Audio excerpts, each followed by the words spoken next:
Tomato বাগানে আসলে এখানে অসংখ্য টমেটো প্রত্যেকটা গাছেই জমে রয়েছে। আসলে আমাদের যারা শহর অঞ্চলে কিন্তু আমরা এগুলো আসলেই একদম সরাসরি কিন্তু আসলে দেখতে পারি না, কিন্তু দেখেন প্রত্যেকটা গাছেই কিন্তু অসংখ্য টমেটো জমে আছে।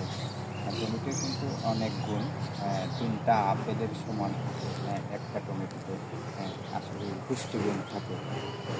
এই টমেটোটা আসলে দেখেন অসংখ্য টমেটো প্রত্যেকটা গাছেই ঝুলে আছে। আমরা যারা শহর অঞ্চলে থাকি আমরা কিন্তু আসলে এই টমেটো বা অনেক সবজি বাগানগুলা দেখতে পারি না। গ্রামে আসলে আসলে বোঝা যায় যে এই ফসলগুলা কৃষকেরা কেমনে ফলায়। ওরা কিন্তু আসলে সঠিক দাম যে আছে এটা কিন্তু আসলে পায় না। দেখেন এখন কিন্তু রমজান মাস, এত দাম কিন্তু আসলেই নেই টমেটোর, মনে হয়